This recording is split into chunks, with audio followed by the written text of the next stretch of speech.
Hello friends, मैं आपका mentor AK Singh और आज से हम अपने सीटेट की अंतिम तैयारी करेंगे। और सीटेट में हमारे पास आज से 16 दिन बचे हैं। तो 16 दिन की अंतिम तैयारी में हम देखेंगे, क्या देखेंगे, अपने अंतिम रिवीजन यानी कि लास्ट रिवीजन के तौर पर देखेंगे। और लास्ट रिवीजन में आपको वही करवाया जाएगा जो कहीं ना कहीं आपके टॉपिक में बार बार आता है, जो कहीं ना कहीं आपको एक तरह से नंबरों की भरमार कराए या फिर आपके रिपीट क्वेश्चन के तौर पर आपको जो हर बार देखने को मिल रहा है इस बार भी देखने के लिए मिले। तो 16 दिन है हमारे पास, यानी कि 7 तारीख को आपका एग्ज़ाम है। तो आज से हमारे पास 16 दिन बचते हैं। तो 16 दिन का मतलब ये है कि 17 को आपका पेपर है। आज का दिन हमारे पास यानी कि आज की क्लास लगा के 16 दिन बचते हैं। तो 16 दिन में हम क्या करेंगे, आज 16 दिन, कल 15 दिन, इस तरह से तैयारी करेंगे। और लास्ट रिवीजन के तौर पर हमें क्या करना है, सारे के सारे वो टॉपिक देखने हैं जो कहीं ना कहीं आपके सामाजिक विज्ञान के टॉपिक्स में या फिर सामाजिक विज्ञान में आपको देखने के लिए मिलेगा ही मिलेगा। तो चलिए शुरू करते हैं आज की क्लास को। और आज की क्लास में सबसे पहले क्या करना है, चैनल को सब्सक्राइब करना है और टेलीग्राम ग्रुप को ज्वाइन करके रखना है। चैनल को सब्सक्राइब और वीडियो को लाइक करिए, शेयर करिए, जिससे आपके और दोस्तों तक ये इन्फॉर्मेशन पहुँचे और उनका भी कहीं ना कहीं आपके साथ सीटेट अच्छे नंबरों से पास हो। तो SST में सबसे पहली बात क्या आती है कि SST में बच्चे हमारे आजकल डर क्यों रहे हैं या फिर एक तरह से कहीं ना कहीं बच्चों का टेट पास क्यों नहीं हो रहा। सबसे बड़ा कारण आपको ये पता होना चाहिए। देखिए, SST का जो टेट है वो इसलिए बच्चों का पास नहीं हो रहा है क्योंकि सीटेट का जो लेवल है, यानी कि जो सीटेट का लेवल है वो कहीं ना कहीं एक तरह से आपके UPSC से जोड़ दिया गया है। मतलब क्या है, मतलब ये रख दिया गया है कि आपके जितने भी क्वेश्चन आते हैं जो थ्योरी टाइप क्वेश्चन है, यानी कि जो आपके अकबर बीरबल वाले क्वेश्चन हैं, जो आपके मुग़ल एम्पायर के क्वेश्चन हैं, जो आपके किताबी क्वेश्चन है, उसमें क्या कर दिया गया है, पहला, दूसरा, तीसरा, चौथा, निम्न में से कौन सा कथन सत्य बात कहता है या निम्न में से कौन सा कथन इस विषय से संबंधित है।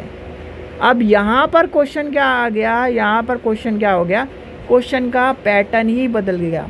क्वेश्चन क्या कर दिया, इसलिए बच्चों का क्या हो रहा है, बच्चे कहीं ना कहीं क्या कर रहे हैं, CDP में पास हो रहे हैं, यानी कि CDP में वो 27 नंबर तक ला रहे हैं। फिर दूसरी बात है, बच्चों को एक लैंग्वेज आती है, या तो वो लेते हैं हिंदी संस्कृत, हिंदी वाले, या फिर हिंदी इंग्लिश, ठीक है, वो कर देते हैं, यहाँ से अपना नंबर 27 नंबर तक खींच लेते हैं। अब संस्कृत उनके क्या है, वो पढ़ते नहीं हैं क्योंकि वो सोचते हैं हिंदी जैसी है। वहाँ पर क्या है, यहाँ पर उनके 10 से 15 नंबर आ जाते हैं। और इंग्लिश में कहीं ना कहीं बच्चों का हाथ तंग है, उसमें भी 10 से 15 नंबर तक आ जाते हैं। तो ये कहीं ना कहीं क्राइटेरिया चल रहा है। अब आती है आपकी SST की बात। तो SST में आप क्या करते हो, पैडागोजी को ढंग से करते नहीं हो। थ्योरी यानी कि थ्योरी का लेवल हो गया है हार्ड, तो आप क्या करते हो, यहाँ पर आके फेल हो जाते हो। इसलिए कहीं ना कहीं आपको ध्यान रखना पड़ेगा, सारी ही चीज़ों का कहीं ना कहीं आपको क्या करना पड़ेगा, पूरी की पूरी मेहनत करनी पड़ेगी। और पूरी की पूरी मेहनत कब होगी, जब आप क्या कर पाओगे, एक तरह से पूरी की पूरी स्ट्रेटजी बनाकर चलोगे। तो स्ट्रेटजी बना के क्या चलनी है, स्ट्रेटजी बनाकर आपको ये चलनी है जो बार बार आपके क्वेश्चन आ रहे हैं वो, और कहीं ना कहीं जो आपके क्वेश्चनों को हल कैसे करना है, आपके टैग वर्ड्स क्या हैं, वो सारे के सारे अब आपको लेके चलने हैं, जिससे आप क्या कर पाओ, एक तरह से बेहतर तैयारी कर पाओ। SST में क्या है, SST में आपको क्या है, कुछ चीज़ों का ध्यान रखना पड़ेगा। जैसे आपको क्या है, सामाजिक विज्ञान के अधिगम के तरीके क्या हैं, ठीक है, सामाजिक विज्ञान के अधिगम के तरीके क्या हैं, आपको किस तरह से लेके चलना है, क्या क्या चीज़ सामाजिक विज्ञान में इम्पोर्टेंट होती हैं, क्या क्या चीज़ें हमें लेके चलनी है, तो वो सब चीज़ें आपको पता होना चाहिए। तो जैसे चलते हैं, आज हम चलते हैं सामाजिक विज्ञान के अधिगम के तरीके। अभी आपको मैं क्या लिखवाता हूँ, सामाजिक विज्ञान के तरीके से लेके चलते हैं, यानी कि आपके हम लेके चलते हैं सामाजिक विज्ञान अधिगम के तरीके, ठीक है, वह अर्थ, ठीक है। अब इसका आपको सबसे पहला क्या है आपका पूछा जाएगा, अगर सामाजिक विज्ञान में चल रहे हैं हम, तो व्यवहारवादी।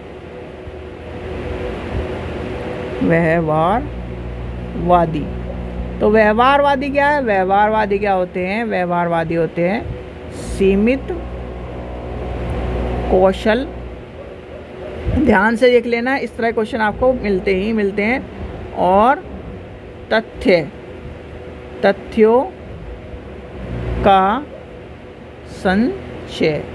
तो ये क्या हो गया? व्यवहार का। अब दूसरा क्या आता है? रचनात्मक। क्या हो गया? रचनात्मक या रचनावादी। तो आपको क्या हो गया? रचनावादी में क्या हो गया? अधिगम कृत्य केंद्रित और प्रासंगिक। फिर क्या आ जाएगा आपका? बहुविषयक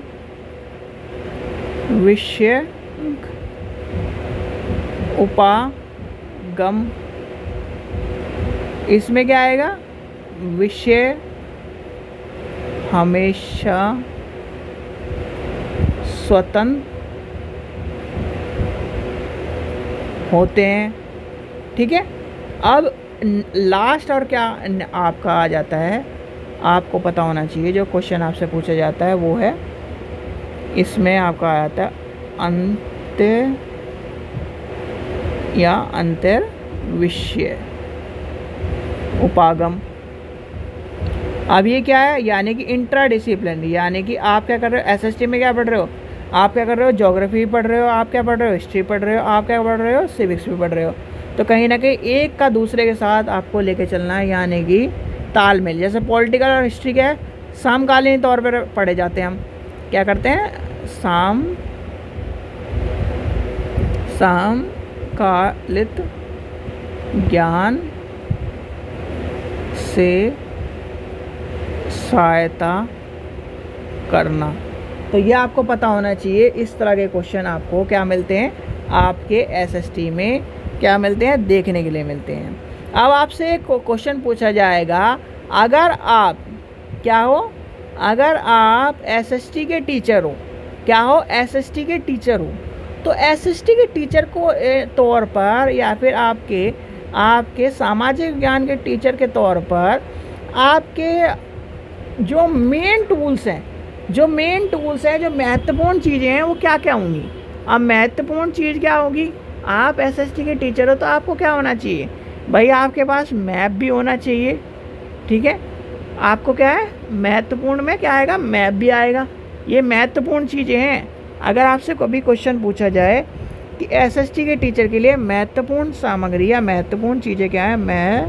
महत्वपूर्ण चीज़ें, ठीक है। महत्वपूर्ण चीज़ों में क्या आएगा? मैप आएगा, ठीक है। फिर आपके पास क्या होना चाहिए? एक मैप होगा, एक आपके पास होगा ग्लोब। क्या होगा? ग्लोब। आपको दिशाओं का ज्ञान आना चाहिए, ठीक है। आपको क्या होना चाहिए? दिशाओं का ज्ञान आना चाहिए। आपके पास सारे टूल्स होने चाहिए, यानी कि मैप होगा मेनली, आपके पास ग्लोब होगा, दिशाओं का ज्ञान होना चाहिए, आपके पास वंशावली के तौर पर कहीं ना कहीं चीज़ों का पता होना चाहिए। तो इस तरह से क्या है? महत्वपूर्ण चीज़ें बनती है। मैक्सिमम आपसे जो ये क्वेश्चन है आपका क्या है? मैप, ग्लोब, ये वाला क्वेश्चन आपका कई बार पूछा गया है, और एसएसटी में ज़्यादातर हर बार आपको ये क्वेश्चन देखने के लिए मिलता है। जैसे कि आपका क्या है? चार्ट पेपर होना चाहिए, आपका क्या है? मैप होना चाहिए, आपका क्या है? चीज़ें होनी चाहिए, आपके जो साइट्स हैं वो आपको पता होना चाहिए, ये आपका बार ग्राफ है, इनके बारे में पता होना चाहिए। तो ये कहीं ना कहीं जो चीज़ें हैं ये आपके क्या है? इम्पॉर्टेंट बनती हैं, ठीक है। फिर आपका क्या क्वेश्चन पूछा जाता है? आपके ग्राफ से संबंधित आपका क्वेश्चन पूछा जाता है। जैसे आपका पूछेगा, आप हिस्ट्री के टीचर हो, और हिस्ट्री के टीचर में आपका कहीं ना कहीं आप क्या कर रहे हो?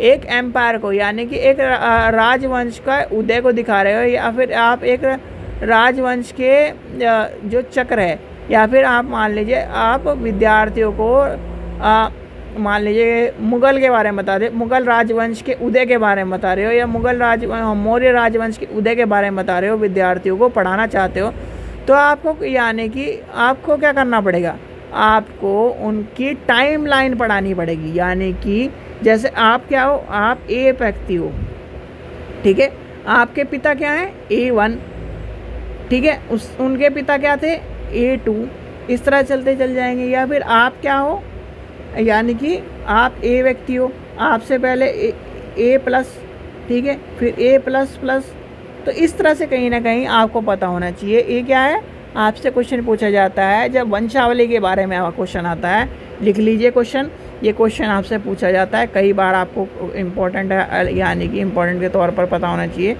जब भी कहीं आपसे SST में क्वेश्चन क्या पूछा जाए, आपसे क्या पूछा जाए, एक तरह कौन सा क्वेश्चन पूछा जाएगा, राजवंश के बारे में, या फिर आपकी क्या पूछा जाएगा, वंशावली के बारे में, या फिर आपसे क्वेश्चन पूछा जाएगा कि आपके जो हम पढ़ा रहे हैं विद्यार्थियों को, उनको राजाओं के जीवन के बारे में कैसे बताएंगे। यानी कि लिख लीजिए राजवंश के बारे में बताना होगा, तो हम क्या लेके चलेंगे, हम लेके चलेंगे उनकी टाइमलाइन, यानी कि समय रेखा। समय रेखा से हम क्या पढ़ाएंगे, उन्हें पढ़ाएंगे, या तो आपको समय रेखा मिलेगा या तो प्रगतिशील समय रेखा मिलेगा, इस तरह से मिलेगा, प्रगतिशील समय रेखा। तो ये आपको पता होना चाहिए। इस तरह से आपका क्वेश्चन क्या पूछा जाता है कि आपके समय रेखा के बारे में या फिर आपके इसके बारे में क्वेश्चन आपको मिलता है। दूसरा क्वेश्चन क्या पूछा जाता है, आपके SST के तौर पर आपसे क्वेश्चन पूछा जाएगा कि एक व्यक्ति, यानी कि क्या लड़कियों को भूगोल वैज्ञानिक या फिर एक तरह से एस्ट्रोनॉट या फिर इस तरह की चीज़ें बनने के इम्पोर्टेंट है, यानी कि भूगर्भ विज्ञानी, या फिर आपका जो पर्वतारोही है, या फिर आपका इस तरह क्वेश्चन आपके सामने आएंगे, तो वो किस तरह का क्वेश्चन है, वो कहीं ना कहीं आपको जेंडर के ऊपर क्वेश्चन है, यानी कि जेंडर बायनेस या फिर भेदभाव के ऊपर क्वेश्चन है। तो वहाँ पर क्या आएगा, आपका क्वेश्चन आएगा कि हाँ नहीं, लड़के और लड़कियाँ समान हैं, और कहीं ना कहीं लड़कियाँ भी पर्वत पे चढ़ सकती हैं, लड़कियाँ भी ज्योग्राफी में जा सकती हैं, लड़कियाँ भी, इस तरह के क्वेश्चन आपको देखने के लिए मिलते हैं। साइंस में क्या मिलता है, साइंस में यही क्वेश्चन आपको क्या मिलता है कि जो एक क्वेश्चन आता है उसमें कि लड़कियां क्या करते हैं, लड़कियों को मैथ्स, लड़कों को मैथ्स दिला दिया, लड़कियों को बायो दिला दिया, तो ये किस तरह का प्रतीक है, तो वो क्या कर रहा है, वो कहीं ना कहीं भेदभाव को उत्पन्न कर रहा है। तो ये सब चीज़ें आपको पता होनी चाहिए। इस तरह के क्वेश्चन आपको देखने के लिए मिलेंगे ही। आगे देखते हैं, जेंडर से अगर जेंडर की बात आई, जेंडर बायनेस की बात आई, जेंडर के ऊपर क्वेश्चन एक और देखने को मिलता है, वो है जेंडर संवेदीकरण। ठीक है, क्या है, संवेदीकरण। अब जेंडर संवेदीकरण में, यानी कि जेंडर संवेदीकरण के बारे में का शिक्षा विधि में जेंडर संवेदीकरण को पढ़ने के लिए क्यों सर्वोत्तम है, तो वो क्या है, उसका कहीं ना कहीं परिचर्चा के तौर पर, क्यों जेंडर संवेदीकरण को पढ़ने के लिए एक तरह से सर्वोत्तम शिक्षा की विधि परिचय होनी चाहिए। अब उसमें क्या है, उसका अर्थ क्या है, रूढ़िवादिता क्या है, उसके क्या है, विचारों के ऊपर उठकर बालकों और बालिकाओं को समान शिक्षा व्यवस्था को लेकर आने चाहिए, अवसर उपलब्ध कराने चाहिए, और कहीं ना कहीं आपके जो जेंडर की जो भेदभाव है उसे ख़त्म करना चाहिए, जिससे क्या हो, एक बेहतर समाज का निर्माण हो। इसके ऊपर भी आपको क्वेश्चन मिलेगा ही मिलेगा, तो इसको आपको पता होना चाहिए कि इसके ऊपर आपके क्वेश्चन आपको देखने के लिए मिलेंगे। ठीक है, और इनके क्वेश्चनों से, यानी कि इनके क्वेश्चनों से आपको SST टैग वर्ड से आपको मैं सारे क्वेश्चन कराऊंगा, जिससे कहीं ना कहीं आपका जो पेपर है SST का, जो पेडागोजी क्वेश्चन है, वो सारे के सारे आपको याद हो जाएं, और कहीं ना कहीं आपकी बेहतर तैयारी आपको देखने के लिए मिले। फिर आता है आपका आजकल, जैसे कि आपका 1, 2, 3 में दे रखा है, तो सामाजिक विज्ञान के पाठ्यचर्या, यानी कि कैरिकुलम जो है, वो उसमें क्या बाधाएं आती है या क्या उसमें बायनेस आती है। देखो, जब भी आप क्या करोगे, कहीं ना कहीं बायनस की बात करोगे या फिर एक तरह से बाधा की बात करोगे, तो उसमें क्या होता है, बाधा में कहीं ना कहीं आपके जो टीचर है या फिर आपके जो कहीं ना कहीं विद्यालय, यानी कि या तो आपके पास पूरे टूल्स नहीं होंगे, यानी कि टूल्स की कमी, टूल्स नहीं हैं, ठीक है, ज्ञान की कमी है, ठीक है, ज्ञान नहीं है सीधी भाषा में, ठीक है, ये कहीं ना कहीं आपके विषय वस्तु का नहीं है, विषय वस्तु से जुड़ा हुआ नहीं है, तो ये क्या करता है, ये हमारे समाज में या ज्ञान के विकास में समस्या उत्पन्न करने का कारण बनता है, और कहीं ना कहीं यही आपके जो ज्ञान के विकास को रोकने का कारण आपको देखने के लिए मिलता ही मिलता है। फिर आपसे क्वेश्चन पूछा जाता है इसमें कहीं ना कहीं CCE से संबंधित, या फिर आपसे क्वेश्चन पूछा जाएगा आपका ग्रुप असेसमेंट के ऊपर, या फिर आपका समूह आकलन। भाई समूह आकलन क्या है, ठीक है, दो चीज़ आपसे यहाँ पर भी पूछी जाएंगी, आपका formative assessment and summative assessment, ठीक है, फॉर्मेटिव असेसमेंट आपका पूछा जाएगा, समेटिव असेसमेंट पूछा जाएगा।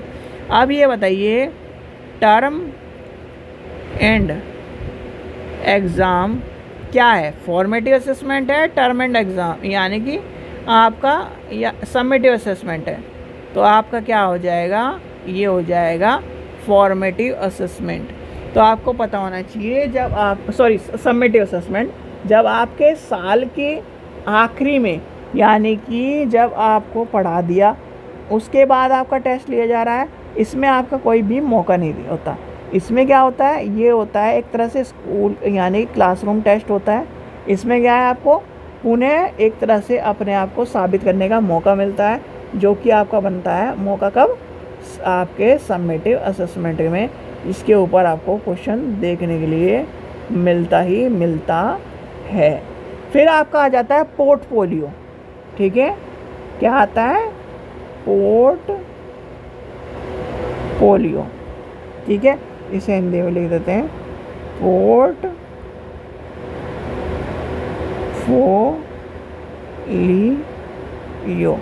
ठीक है।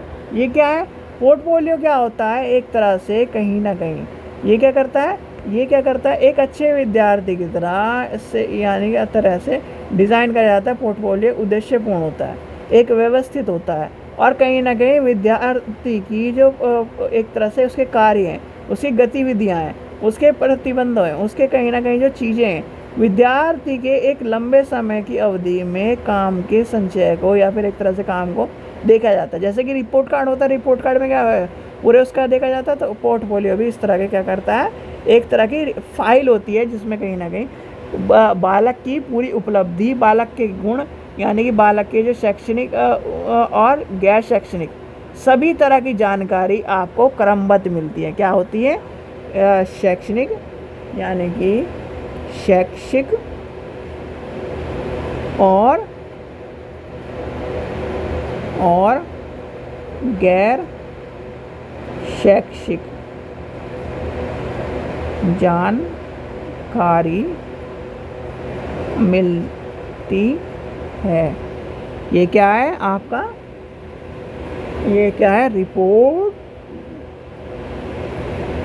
कार्ड